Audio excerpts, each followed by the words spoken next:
Zum Glück ist wichtig. Mit dem Fabian Unterweger.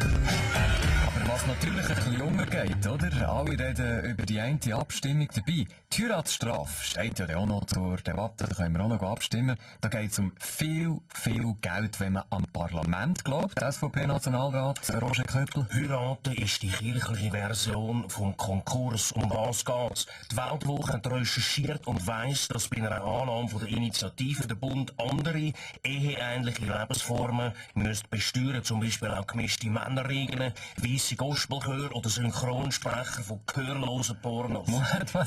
Ruhe. Bei einer Umfrage bei Standesämtern hat die Weltwoche zudem herausgefunden, dass viele Ehepartner bei der Trauung als Trauring lieber Gartenschlauchdichtungen oder Bierbüchsering tragen, um so das Geld für den Ehering für die erste Steuerrechnung zu brauchen. Stellen Sie sich das mal vor. Das ist ganz verrückt, oder? Dabei sollte der ja irgendwie mit Liebe zu tun haben und weniger mit Steuerdruck.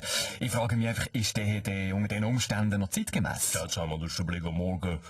Ehrlich gesagt, wenn man mehr weiss, oder wenn man grundsätzlich weiss, dass der Grossteil von allen Geschiedenen früher oder später den Tod sterben, muss man doch sagen, vielleicht ist es doch besser zu heiraten. Der Blick würde also heiraten. Ja, ich bin zwar konfektionslos, aber wieso nicht? Jetzt ist die Woche noch Basler Fasnacht gewesen. Themawechsel kleine. Wer ist eigentlich gegangen von unserer Runde? Kennen Sie kennen mich nicht, oder? Schauen Sie. Ja, also, muss ich sagen, Herr Mörgeli. Also, Ja, richtig, ich bin's.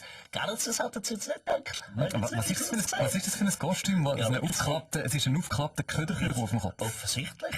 Ich bin als Gotthard Röhre mit Selektoautomat am Fasnacht gegangen. Da oben. Schauen Sie jetzt, da kann man Geld rein tun und unten kommen Maltesers raus. Verstehen Sie? Ist Nein, das müssen wir kurz doch erklären, die Aufmachung da. Hei, schauen Sie. Die zweite Gotthard-Röhre frisst nur Geld, egal wie viel Geld man reinrührt. Es schaut nichts unten raus, ausser Maltesers. Verstehen Sie? Schauen Sie jetzt mal, mit der zweiten Röhre kommen noch mehr Ausländer rein, vor allem Holländer mit ihren Campingwagen aus Cannabis, Deutsche mit Gammelfleisch oder sogar Nordafrikaner mit Lasech. Drogen ist klar, darum die Maltesers, die unten rauskommen. Verstehen Sie jetzt endlich? Meine Nerven schon schlecht.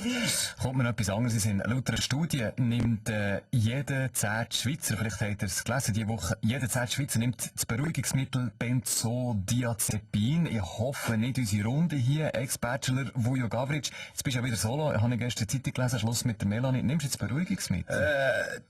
Beruhigungsmittel, ich kann sagen, ich voll der Ex, aber so mit Physiopharmaka. Ist keine Lösung. Sicher kannst du nicht immer alles gut haben.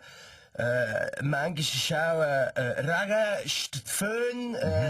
Was machst du jetzt, wenn du gestresst bist, jetzt, so wie jetzt mit den Nerven am Boden? Dann trinke ich vor mir Schoki und gehe dann mit meinem Lieblingsbischi ins Bett. Ah ja, das nützt. Einfach eine warme Schocke. Klar, der halbe Liter Whisky ist dann nicht so scharf. Zum Glück ist Freitag. Mit dem Fabian Unterweger.